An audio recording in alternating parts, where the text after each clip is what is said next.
Kalau Bosman Mardigu jadi presiden, maka dalam 100 hari kerja pertamanya apa yang akan dilakukan? Dalam ilmu MMT, Modern Monetary Theory, maka ada yang namanya TINA, There is no alternative. Apa arti TINA sederhananya? Pemerintah akan membuat peraturan sehingga orang tidak punya pilihan kecuali mengikuti apa yang pemerintah arahkan. Misalnya, ada 5.500 triliun uang nasabah di bank di Indonesia. Katakan 50%-nya adalah uang yang didepositokan oleh nasabahnya. Uang itu memperoleh bunga deposito sekitar 5% setahun. Jadi, kalau ada seseorang punya uang 100 miliar rupiah pada depositonya, maka dia akan memperoleh bunga sekitar 5 miliar setahun. Lumayan, duduk-duduk nggak ngapa-ngapain menikmati hidup. Kalau punya 1 triliun bahkan, dapat 50 miliar per tahunnya, bunganya didapat olehnya. Maka dalam MMT, buat peraturan yang namanya TINA, yaitu tidak ada pilihan lain seperti bunga deposito sekarang 0%. Kalau bunga deposito 0%, maka deposan kepalanya pecah semuanya. Yang tadinya duduk-duduk enak dapat 5 miliar setahun, tahu-tahu dapatnya 0. Maka uang tersebut bakal ditariknya keluar. Maka pilihannya kalau dia kirim ke luar negeri tanpa underlying transaction atau tidak ada transaksi hanya pindahin uang, dia akan kena pasal flight capital, penjara 5 tahun. Keluar uang dari Indonesia harus ada masuknya atau transaksinya, misalnya beli alat produksi atau apapun yang bermanfaat. Kalau mau deposito di luar negeri, tukar mata uang asing, flight capital, penjara 5 tahun. Apa yang terjadi kalau TINA diterbitkan regulasinya? Sementara dari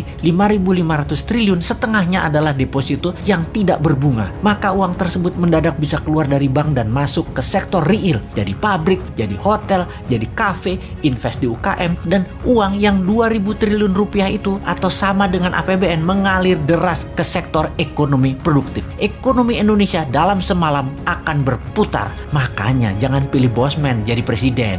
Saat ini, strategi berekonominya adalah membatasi gerak peredaran uang. Tidak heran, karena itu memang strateginya old mind. Fakta saat ini uang beredar hanya 48% dari GDP nasional. Kemudian, pertumbuhan pinjaman perbankan hampir tidak tumbuh. Padahal, salah satu indikasi untuk tumbuh ekonomi sebuah negara adalah pertumbuhan pinjaman perbankan di sektor industri di atas 10% per tahunnya dibanding tahun yang lalu. Strategi TINA adalah membanjiri pasar dengan uang segar baru, yaitu uang di bank deposito nasabah digelontorkan keluar ke sektor real. Itu strategi pertama yang sudah kita jelaskan. Ada strategi berikutnya untuk membanjiri uang ke Indonesia, yaitu dalam 100 hari pertama Newmind menjabat presiden adalah memanggil para naga-naga yang telah lama berbisnis di Indonesia. Minimum 9 naga hadir di istana. Di istana dipasang kamera dari seluruh media elektronik termasuk live YouTube dan media sosial lainnya. Ketika mereka hadir dalam meja pertemuan, maka siaran langsung dimulai. Presiden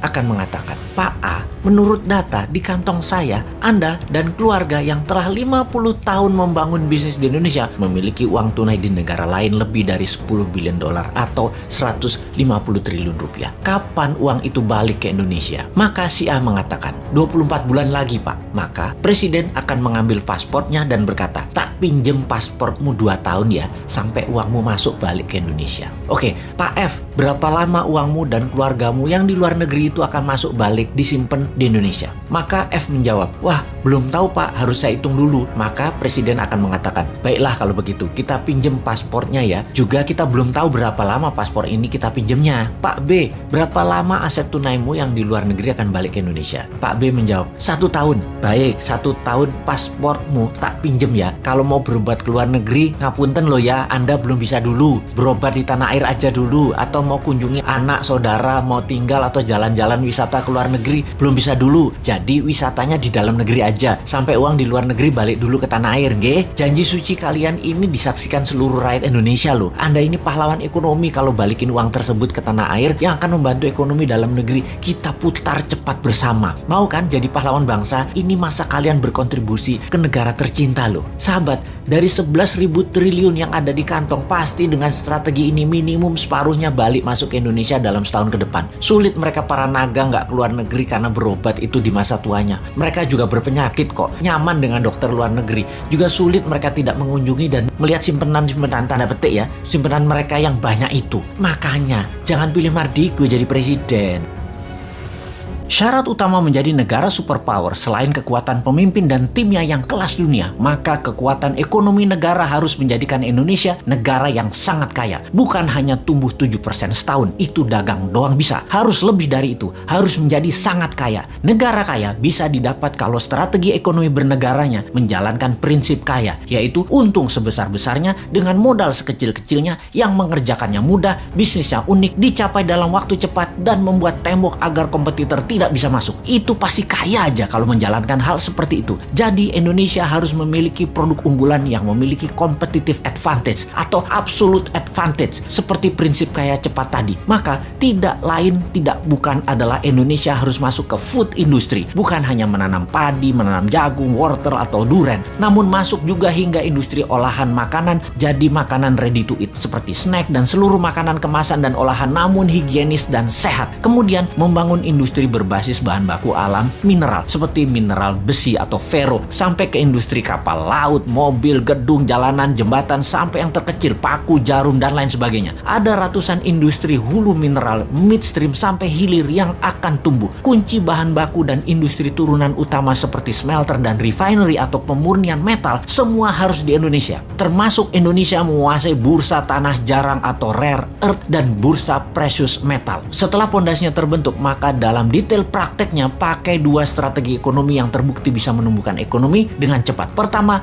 bottom up, dari bawah ke atas, di mana kita akan membuat UKM scale up dari 20 juta pengusaha kelas kecil saat ini, 50%-nya dalam waktu 10 tahun menjadi pengusaha kelas menengah, dan 50% kelas menengah tadi menjadi kelas besar dengan pinjaman 0% menggunakan printing money. Yang diutamakan adalah industri serta manufaktur. Yang kedua adalah trickle down, dari atas ke bawah, di mana kita akan membuat 1000 konglomerat baru. Program ini bernama Bossman Boys. Setiap provinsi akan diseleksi mereka yang nasionalis, sudah memiliki pengalaman bisnis minimum 10 tahun, sudah memiliki organisasi dan tim manajemen yang tangguh. Mereka rata-rata akan diberikan standby loan 5 triliun rupiah tanpa bunga yang harus dikembalikan dalam 7 tahun utuh. Seleksinya nasional berdasarkan prestasi, meritokrasi sistem. Yang terpenting karakternya adalah NKRI garis lurus, visioner, agresif, dan terukur. Oligarki mules nih kalau program ini dijalankan. Makanya jangan pilih Mardigu jadi presiden.